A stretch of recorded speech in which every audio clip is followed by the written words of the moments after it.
we've been together now for 3.5 to 4 hours, and it's been interesting. None of you other than Miss Crow has made every session. I think that's correct. And that's Becky. She's faithfully chugging along always. And but the thing that I would say to you, the first sessions we've done, they really were all about environment. It was about atmosphere. It was about creating a place for your child to thrive. And it's about, every child needs to know security. They need to know their identity. And you're the chief reinforcer of that in their life. Your child, be sure that you don't, I said earlier, there's 2 ways to parent. And one of those ways is to say when your child does something wrong, something against the standard, whatever you've got, even if it's just something they ought to know better. There's one way you can do it. You can say this: why are you always doing that? Now, when you say, why are you always doing that, can you tell me anything negative about that response? Yeah, I mean, it's sort of, you're speaking into them that they do that all the time, too, sort of self-fulfilling. Yeah. And they don't always do that either, so. Right. Yeah. No. And they probably don't even know why. What do you think they hear when we say, why are you always doing that? Because I don't know any parent that hasn't said that at some point, to a person. But what do you think they hear? What do you think your child hears when you say, why are you always doing that? Judgment. Judgment? Anything else? Disapproval, which is probably the same thing. Kevin, are you saying? Well, depending on your tone, maybe some anger. Yeah, okay. The biggest thing they probably hear out of that is those things would be real. But those wash off, because if they know they did wrong, they know that. I mean, they get that. But what they really hear is who are you?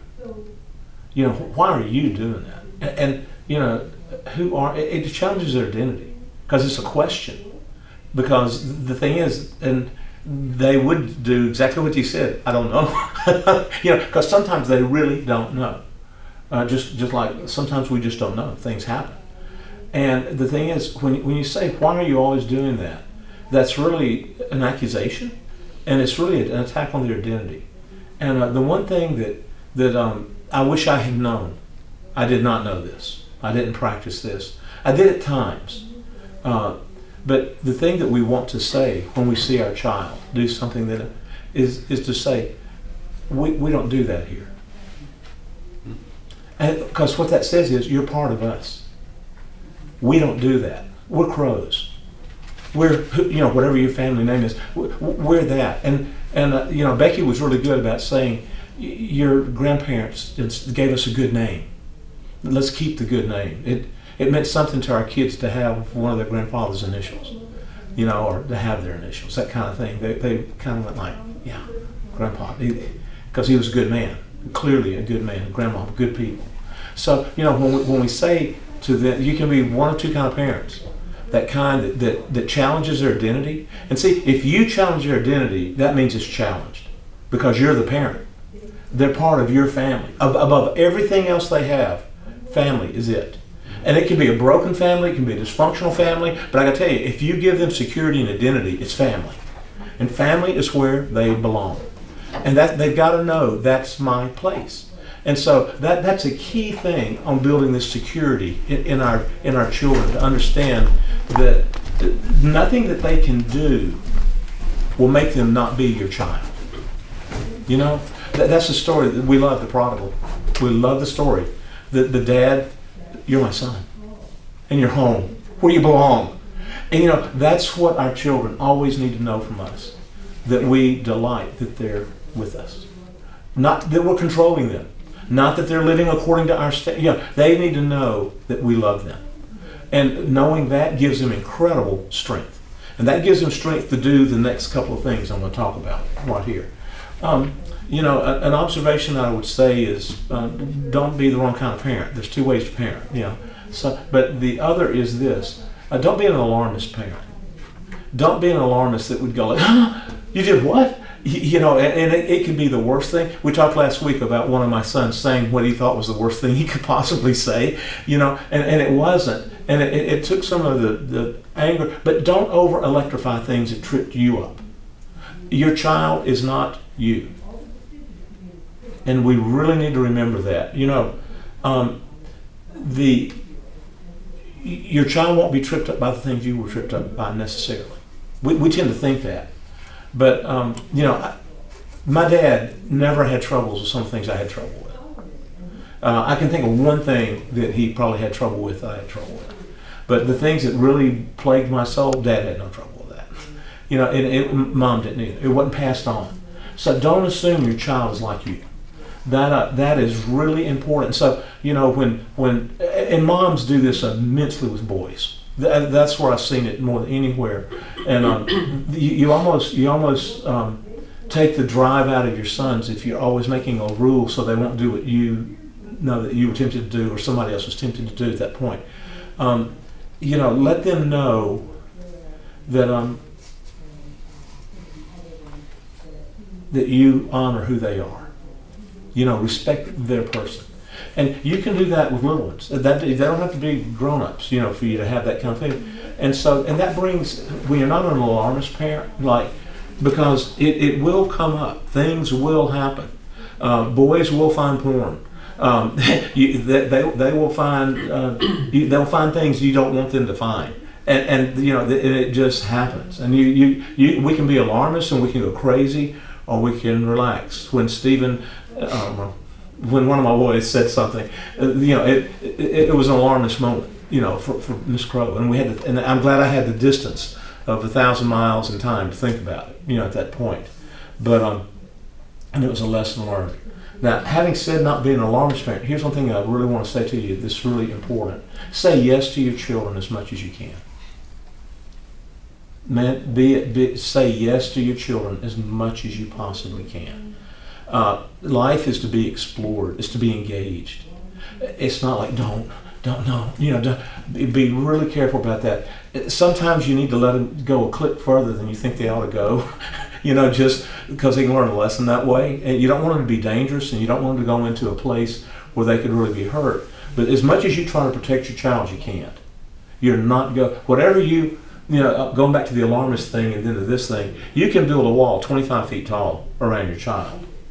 And you may protect them from that, but there's going to be another door somewhere where you can protect them from one thing, and you can almost make it worse by doing that. And by the way, when you're an alarmist parent, that thing is what you've always got your focus on, and it may be the other thing that you really ought to be looking at really carefully. When I was dating in high school, I knew how to get a date. I got to know the girl's mom, and I'd be nice to the girl's mom. And the mom would go, "That Dan, he's really a nice guy." And so that would give me an in kind of. And when I'd go pick up the girl, I would take flowers or candy. This is before Becky. Okay, this is those days. And so I would take. You can try that with me. I would take candy or flowers or whatever like that. Yeah.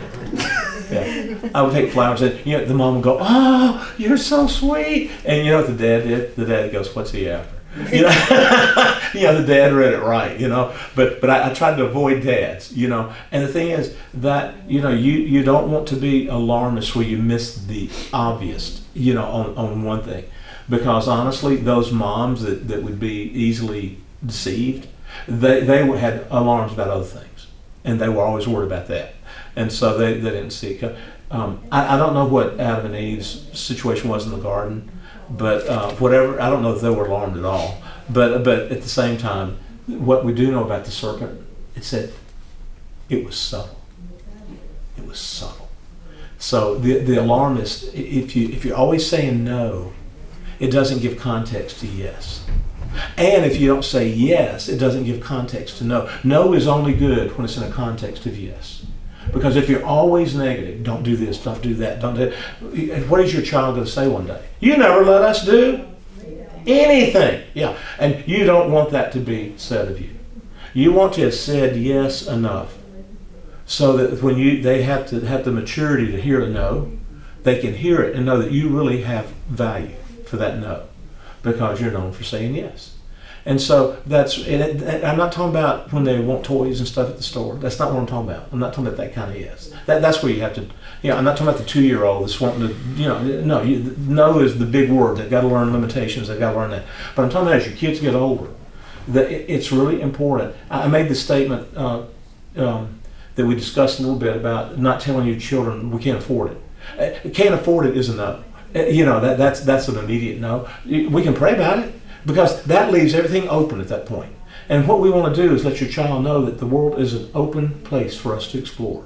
There's subjects to go after. There's things to go after. How can you change the world to make the world a better place?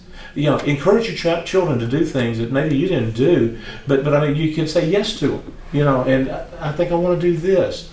I never thought I would have grandchildren who like to run track. That wasn't in my genes. I didn't think I'd have one that likes diving.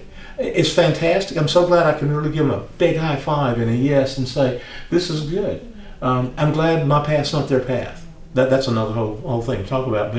But it's really important to understand there's moments in their heart, in their life, that's going to come where they have to be able to stand. They've got to be able to stand. Don't let your child shrink. Help them to take challenges. Help them not be afraid to fail. Help them, let them understand that. And because there's moments when they have to stand, you want them to have the backbone and the character to be able to do it. Because when you go against the grain, that's hard. And if you've always told them, don't stand out, don't be, they're afraid to stick their nose in the fight. At that point, you face a challenge well by saying yes to it. Shadrach, Meshach, and Abednego, when they got the rule, you got to bow down to this statue. You know what? They said, we say yes to this challenge. I mean, you can hear it in their words.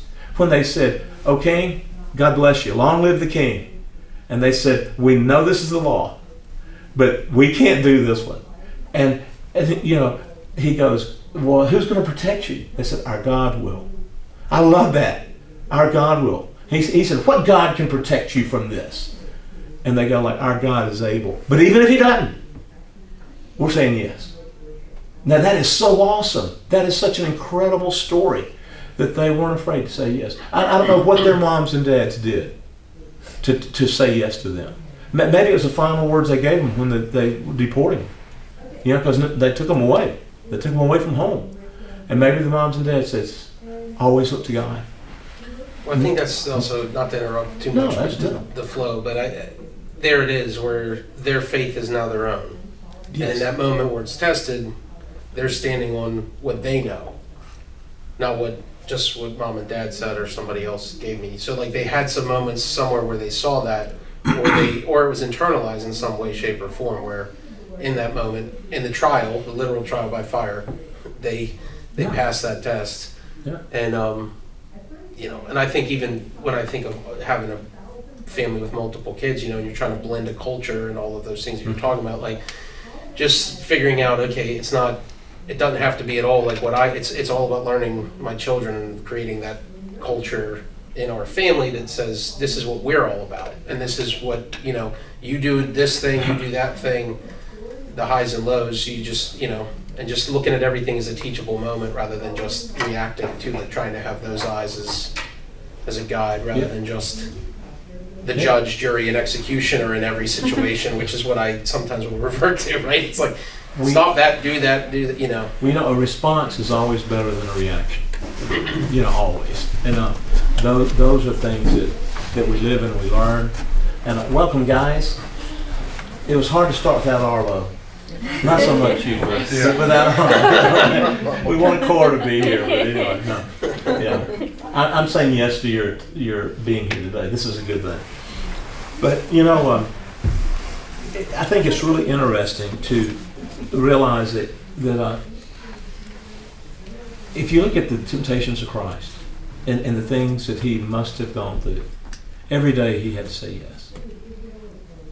I mean, he could have shrunk from any challenge, but he said yes. For the joy set before him, yes. Yes. And I mean, it would have been very easy as he saw what was happening in life and what was unfolding around him. It would have been really easy for him to stop and for him to say, not today. But he didn't do that. And I think we get a lot of learning in our hearts and instruction when we learn to say yes. You know, your heart will check that impulse when you're wanting to say no, if you give time to it. I know that this will happen to you. This is about how you approach life. You know, what are you afraid of when you know you need to make a job change? When you know you need to make a major decision as a family? When you know you need to, if you're, you know, whatever the thing is you're facing, you don't have to be afraid of it. Say yes to the challenge of saying, how's this going to work out? I'm not sure, but I'm trusting God to work, and I'm listening to God. Don't grieve the Holy Spirit. That's the time to say no. But I mean, if you've got green lights on that thing, man, be trusting in the Lord. Don't be afraid to say yes. I know that when Becky and I were serving in the Mississippi Delta, and I got a call to go to live in Pittsburgh, PA, and pastor a church. And for a Mississippian to think of moving to Pittsburgh is the only thing I knew about Pittsburgh at that time was the Steelers were there and the Pirates were there because I loved Roberto Clemente. But I also knew that Joe Green, who I'd seen play in college, and Terry Bradshaw, I'd seen play in college, they were up there on that team. And so I said, Southerners can make it, you know, up there. But the thing that was really weird was the pastor of my mom and dad's church got a group of guys, and they were denominational people in the Baptist convention. And I went to meet with them before I was moving. And they said, now look, don't forget where you're from. You know, you're going up there, and it's going to be really hard. People are tough. Pittsburgh's it's going to be a hard place. They don't love Jesus up there. And I heard all these crazy things. And they said, look, we'll keep a place for you down here. And what they were saying is, when you fail, you can come home. That's what they were saying. So when and I'll never forget what I said. I said, I appreciate you guys' concern, but God did not call me up there to preach a funeral. I'm going up there to see resurrection. I'm going up there to see what God wants to do. And you know, that at one sense, it was kind of scary. In another sense, I could not have been more excited about saying yes to this new opportunity. And I just realized how wise God was. I'm so glad I didn't curl up on the couch and go, like, you know, that's a risk. I better not do that. I know too many people who hate the fact that they said no, and they chose not to take a risk on whatever it is. And by the way, Arlo's a risk. Yeah, every child's a risk, and every child's a blessing. I mean, we got to remember that. God didn't say children are the risk from the Lord. He said children are the blessings from the Lord. And we've got to understand every major decision has risk in it. It just does. By the way, is it a risk for you to trust God with your money and to tithe and to give God money that you could well use in another way? Yes, there's a risk, but there's not a risk. When you learn to say yes, you find out that really wasn't a risk. That was something I can trust, and God will keep His word because God is faithful. Everything in our life. I mean, when I gave my life to Christ, I remember saying, God, if you can do anything with me, do it. But I almost was kind of saying, but you better come through, you know, because this is a major shift for me. I'm going from a no God to Jesus as Lord God, you know? And so it was a whole different thing. So if I were to ask your children, do they hear no from you or yes from you most? What do you think they might say? Yes more or no more? I think they would say that they hear no more because that's what makes more of an impact in their head. They miss the fact that I say yes all the time. Now the thing is, that no means something because it's in a culture of yes. If you're always negative and say, no, don't do that, they don't hear that anymore. They just don't. So it's really important to say yes to your child as well. Now, by the way, let's just bring that real down. Does Jesus give you the opportunity to say yes? Yes. Or does He always tell you no?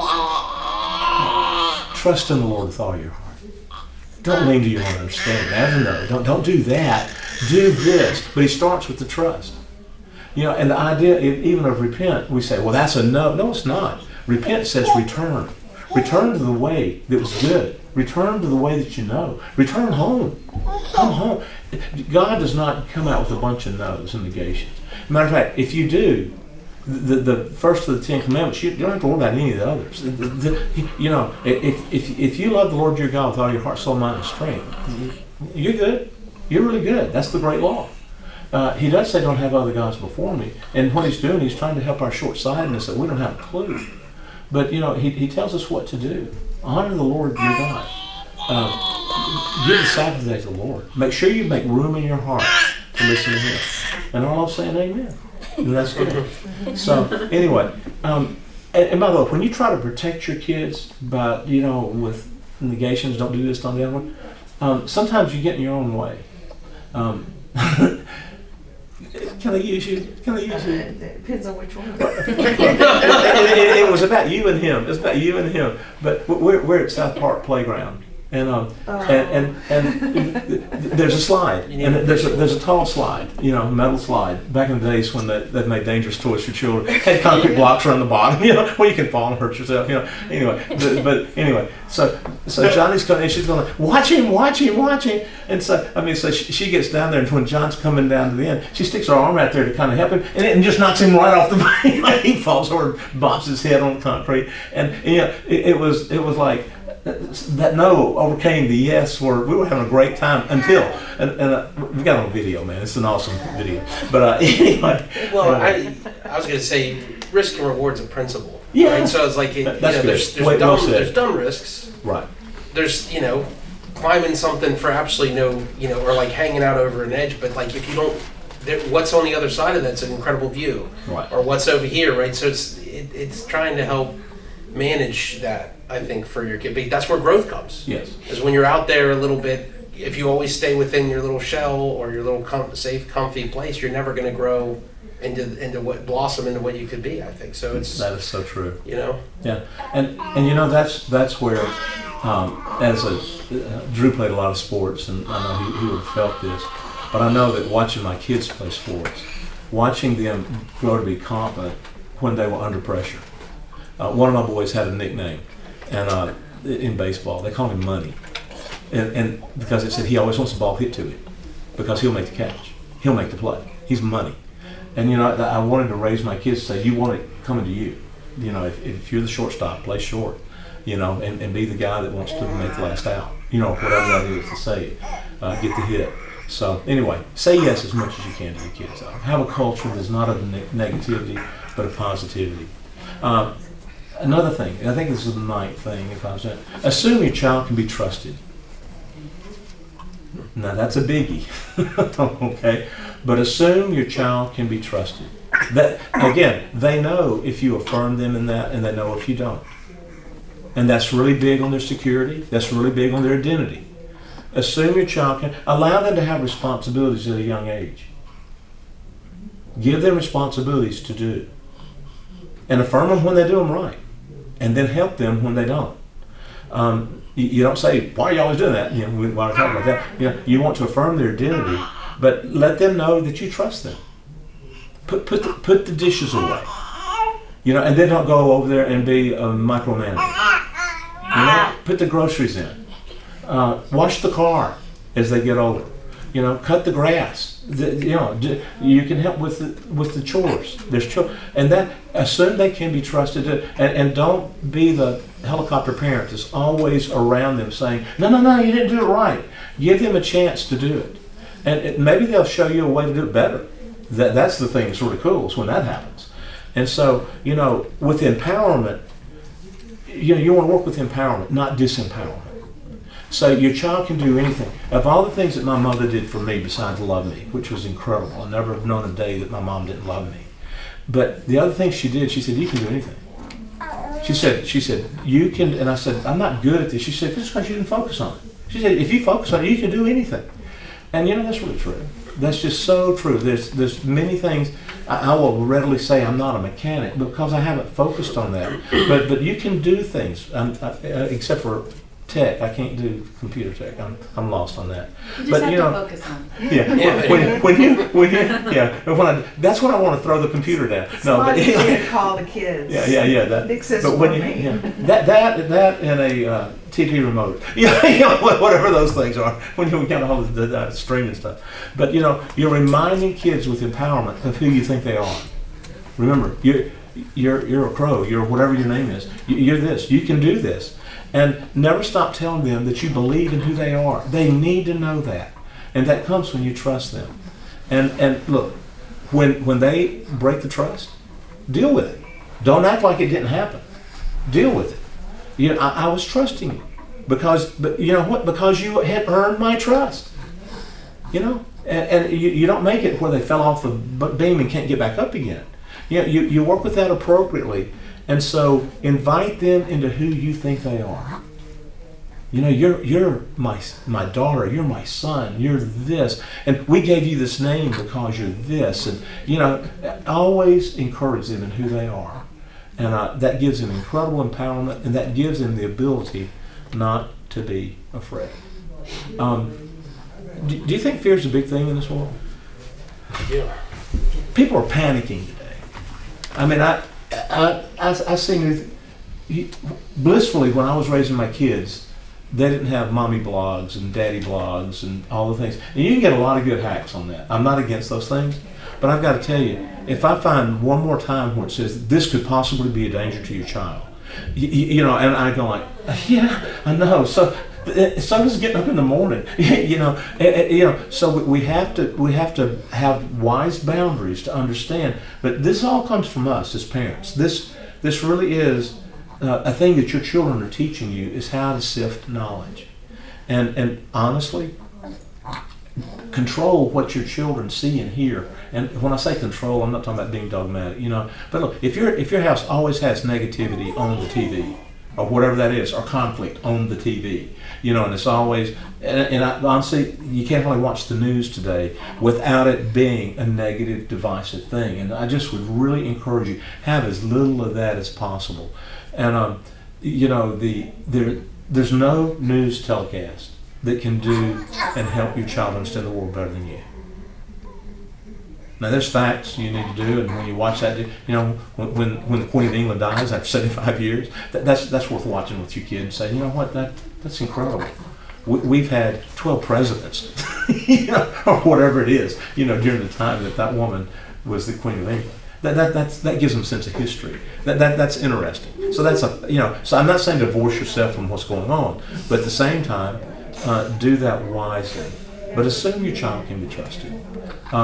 And if they violate the trust, and especially in areas that are dangerous, again, you totally stop this, say yes as much as you can. If you know your child's headed into danger and things that you know are danger, man, you need to give them the real talk on that. And that's when they know the no matters. There's certain things, that's when the no matters. This one I enjoyed writing because it was part of my story. Raise your children to be good rebels. Okay? Teach them to be rebels. You know, if you're a rebel is one that goes against the conventional way. That's what a rebel is. Okay? I was a bad rebel growing up.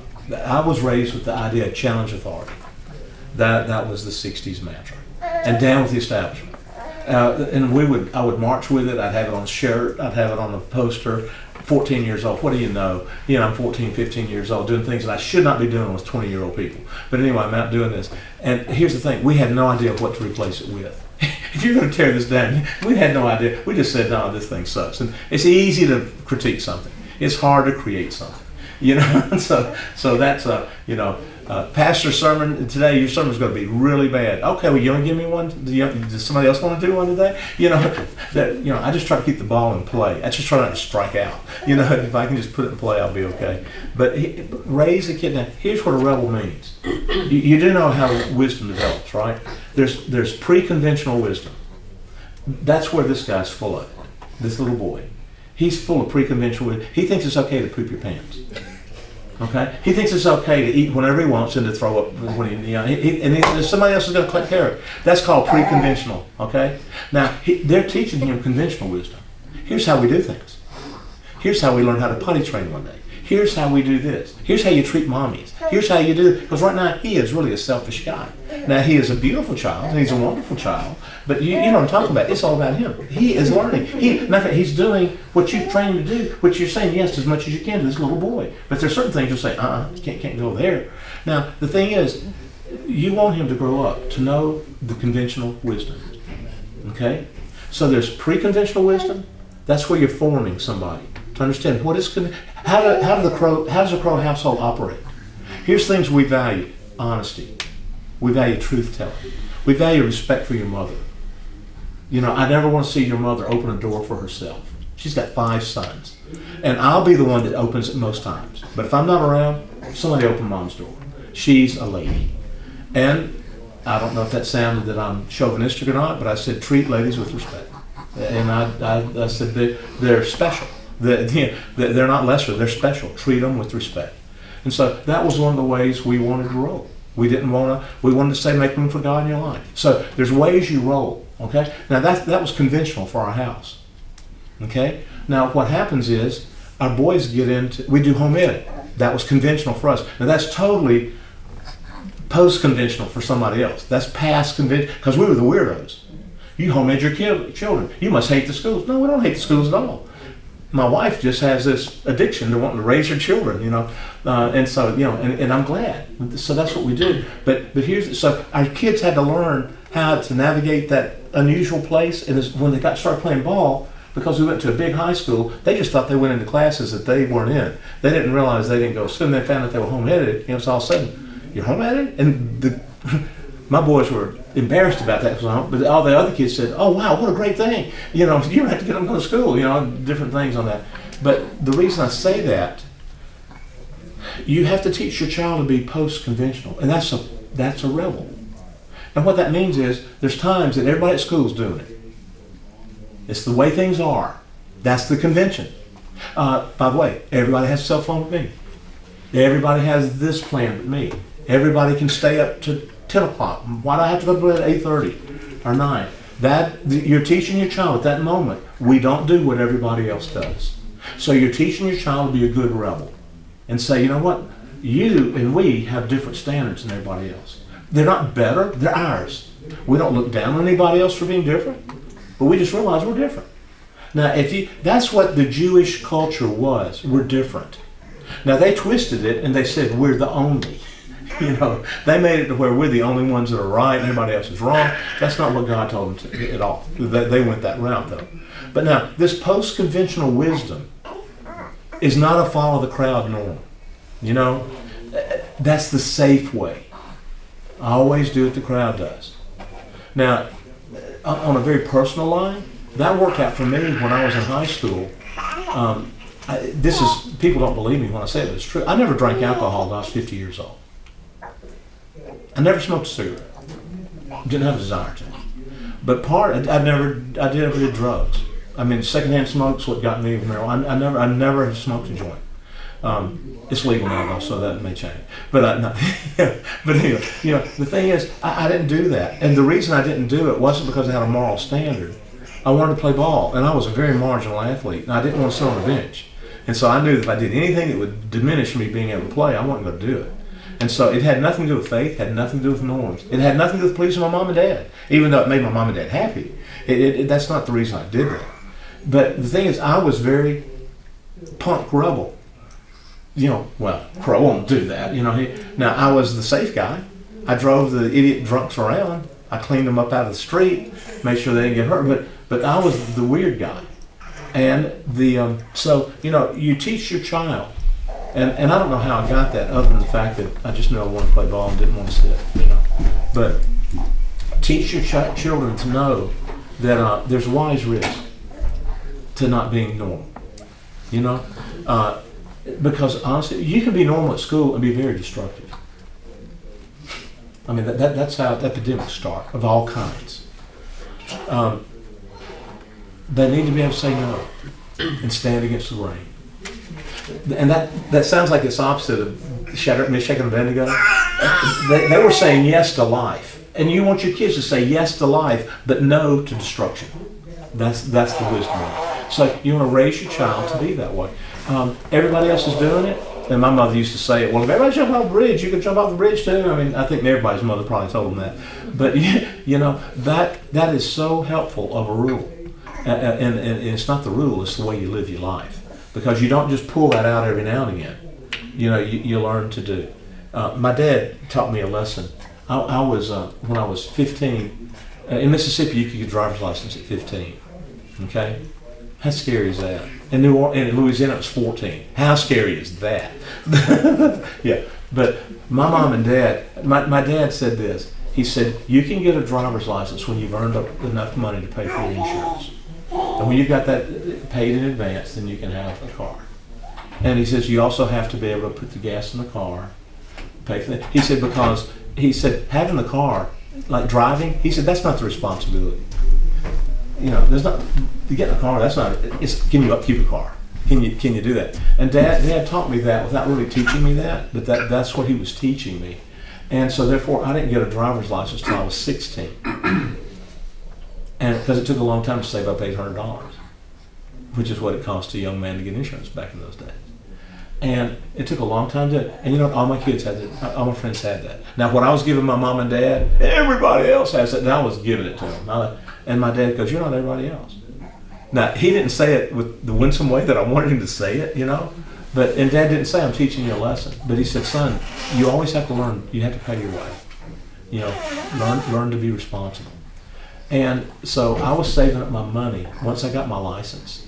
My family had we were a one-car family, and we had a Oldsmobile Dynamic 88. It was a nice big fast car, and a big car.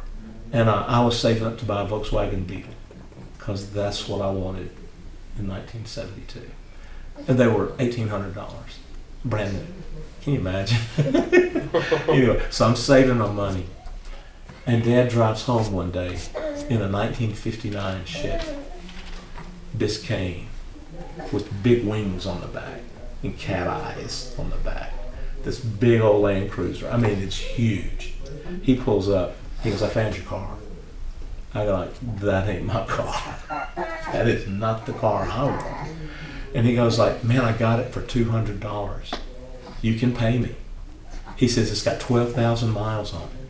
He said that it's a proverbial little old lady. He said, I found her.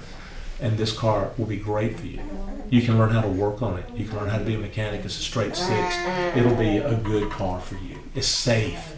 You didn't have seat belts back then. You know, but it was big and heavy and safe. And I said, an expletive. And I said, I'm not driving that vehicle. I'd rather die and walk than drive that piece of car. That didn't go over real well, but at the same time, what I did, I dug in, and then Dad said, well, we're going to need the car when you want it sometime. And so he started putting his pressure on in a proper way. And one day it came down, I bought a motorcycle. I did that instead. But I wanted a car because you don't date very well on a motorcycle, you know, especially in the winter. So anyway, so one day I drove it to school. I broke down, gave him $200, drove it to school. But I was so embarrassed and I hated it. Got to school and I parked it. Our school had 3 parking lots: sophomores, juniors, seniors.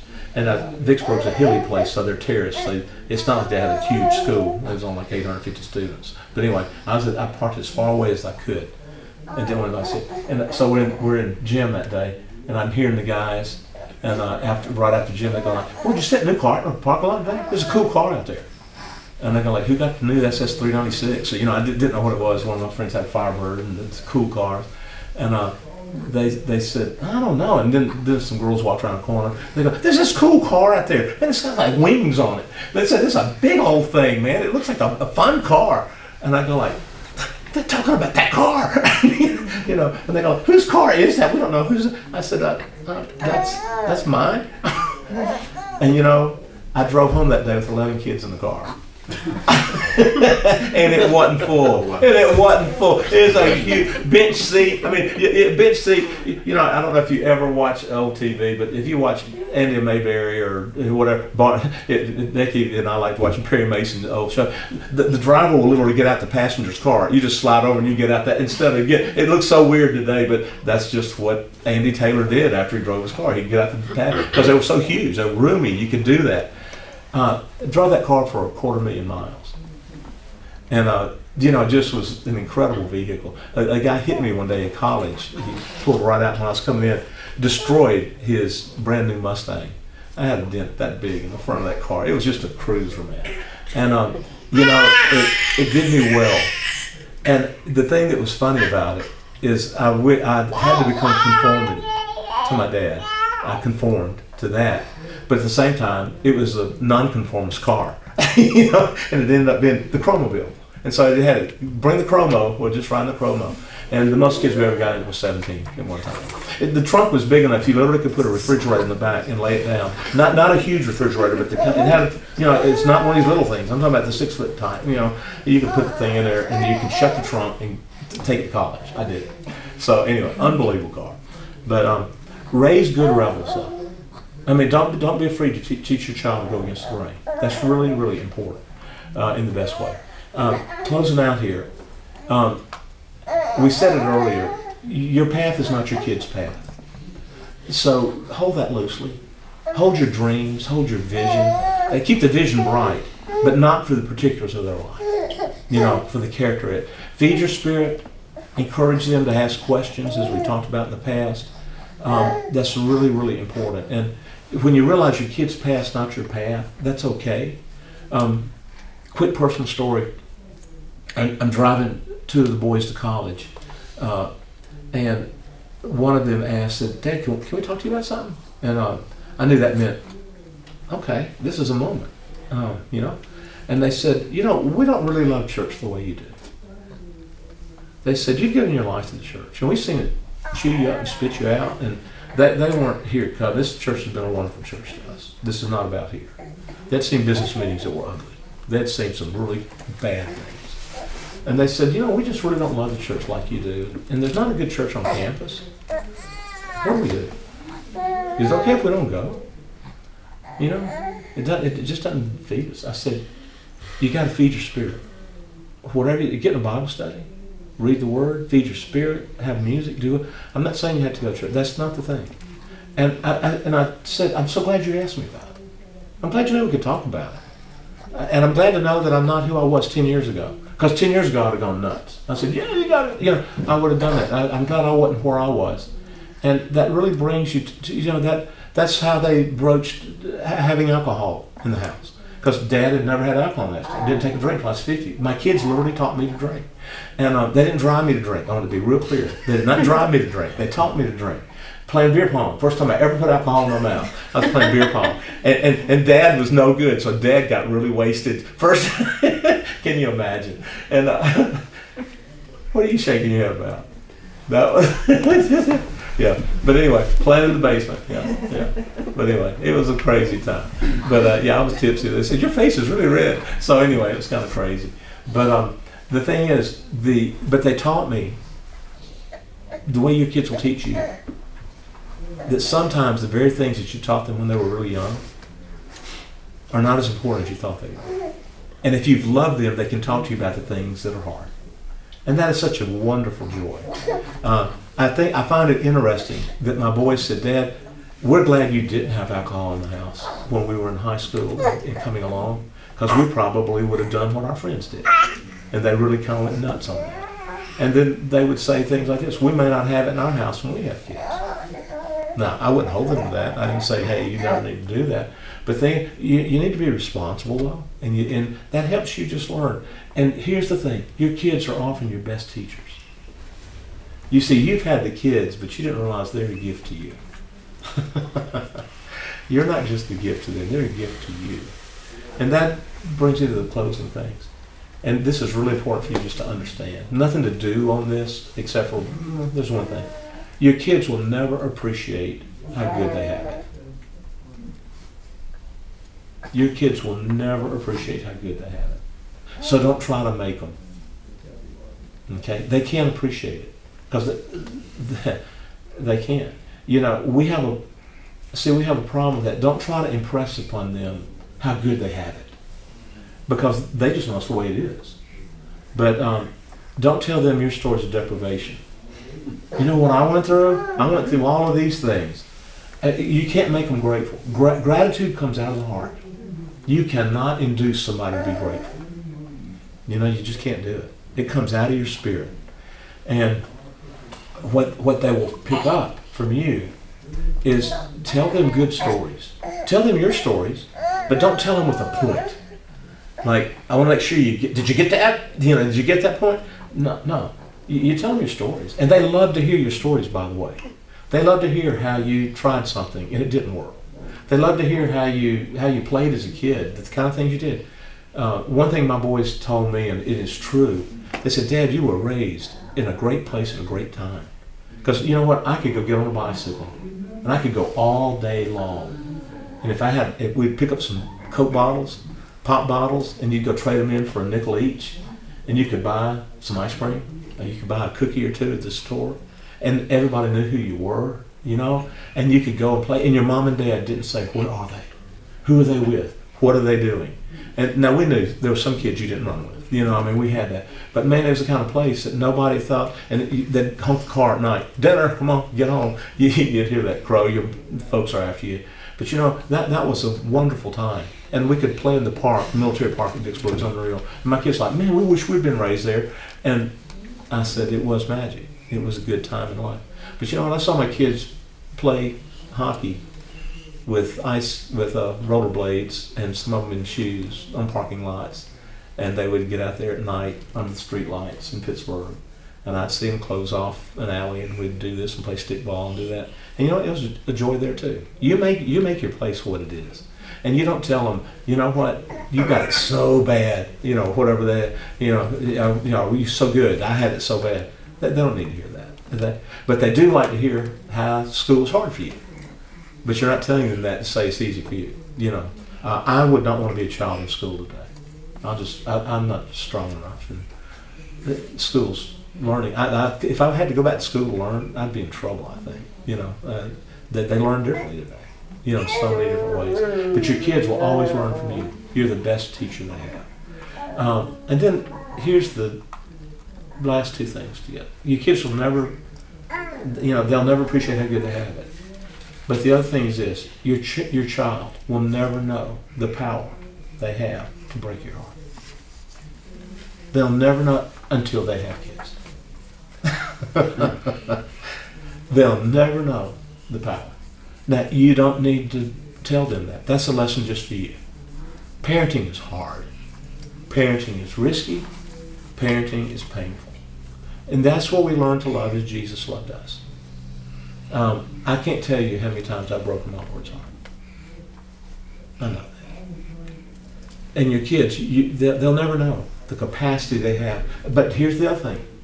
Nobody can bring you joy like when you see your kids do something. So, I mean, you know, but the thing is, your children will see that. They don't see the broken part. And you know, that's the thing that I'm saying that to you as just an understanding as an old guy. Your kids cannot know the power they have. And so, therefore, if they ever use that power, they're not meaning to because they don't know they have it.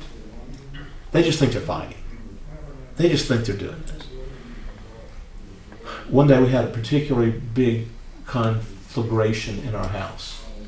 And I was standing by the sink and the kids were in the family area. And man, they were going at it. And I remember I just said, stop it! And I don't remember, I may have used next, but I don't know what I said. I said, you guys stop. I said, do you realize you're going to hate each other? And I said, when Mom and I are gone, I want you to be friends. I want you to love each other. You're brothers. Man, I'll never forget that day. And my biggest fear was that they wouldn't love each other. Now, the fact is, my boys are as tight as 10 toes in one sock. I mean, my boys love each other, and I'm so grateful. But, you know, that made me, my heart was bright, because I just could imagine if they all went their own way, because they're tremendous as a team. They're strong individuals, but they're better together. There's no doubt about it. And one day they're going to have to stand together because they're going to put daddy down. You know, they're going to see mom go, and they're going to see their own kids do whatever they do. And you know what? It's good to have an uncle. It's good to have a brother. It's good to have a sister. And for those of you who are only children, God bless you. You know, I don't know how that works, but your family matters. And so therefore your children will never know how they have the power to hurt you, but they also don't know the power they have to bless you. And that's what being a parent's all about. It is managing risk and reward, John. It is that, no doubt. And don't ever, ever, ever forget, your children are your gifts to you. And God gave them to you to teach you something. Your children will teach you how to pray like no sermon ever will. Yeah, you got these little ones. Oh man, you know, when I had 5 little boys, I remember a wise person telling me, because I was going, man, this is crazy. I don't know how we're going to do this. He said, you know what? When you have little children, you have little problems. When you have big children, you have big problems. And I went, I don't believe it, dude. This is nuts right now, chasing these ants. You know, he was right. And you know, when you walk with a kid through heartbreak, through disappointment, through fear. When you stand with them while you're waiting for their wife to give birth to a baby, and then they're in there with her, and you're going like, man, I just wish I could be there for him. I don't want to be there for her, you know, because she's being cared for, and I don't want to see what I have. Yeah. But man, you know, to see them walk out of that room and go like, it's a boy or it's a girl, and you just go like, wow. You know, that's just incredible moments. And that's why you take pictures. They're memories. Everything in life is a memory. And remember that.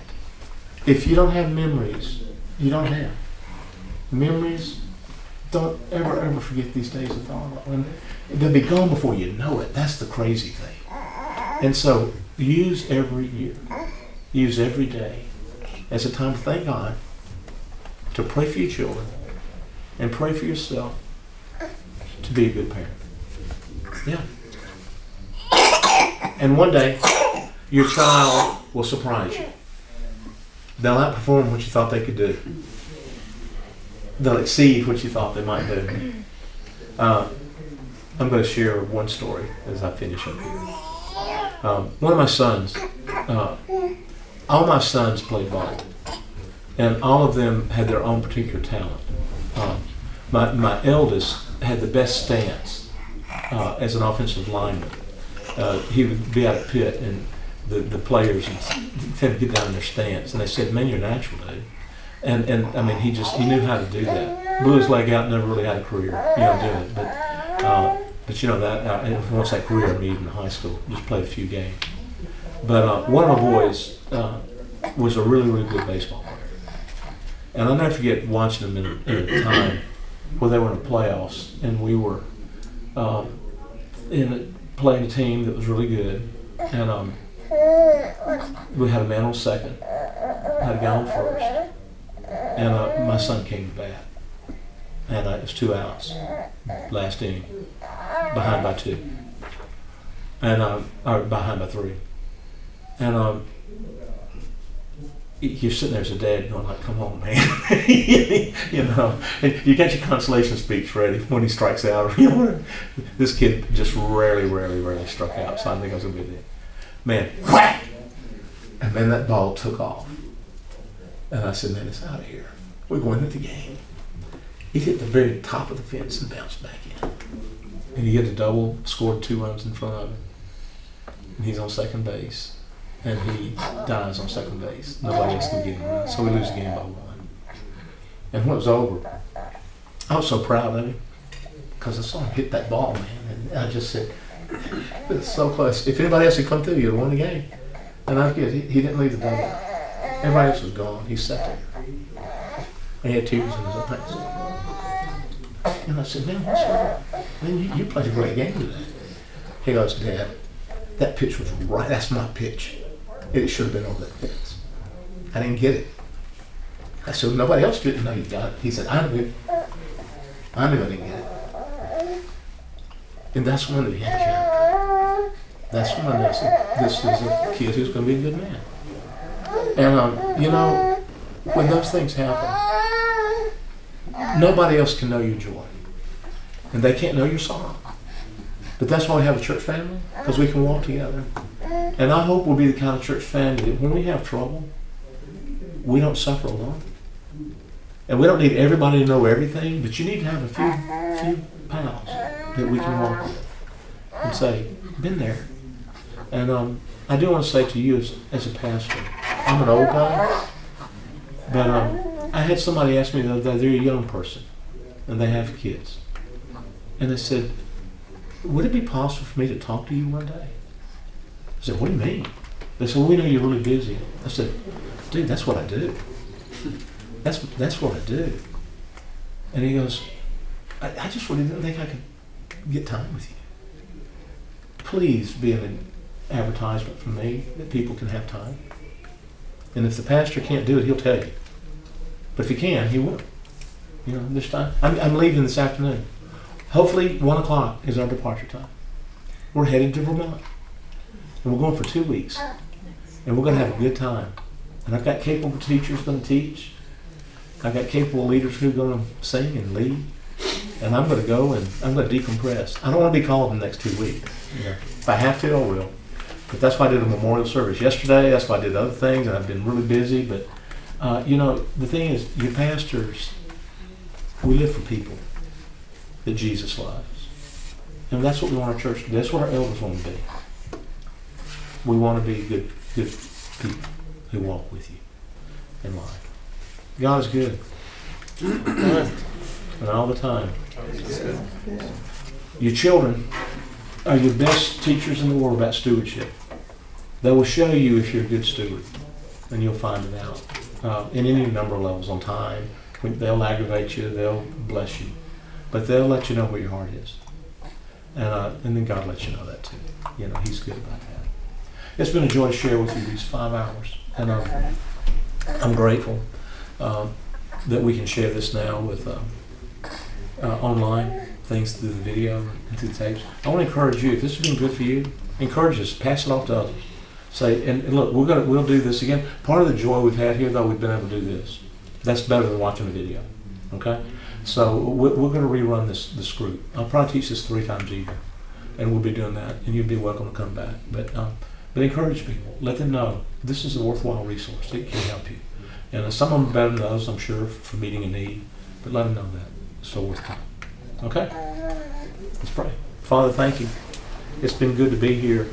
And Father, we haven't opened a Bible today, but we've talked all about your word today. We didn't start with a big prayer and stuff because other people were coming in, but we sense your presence here all day today.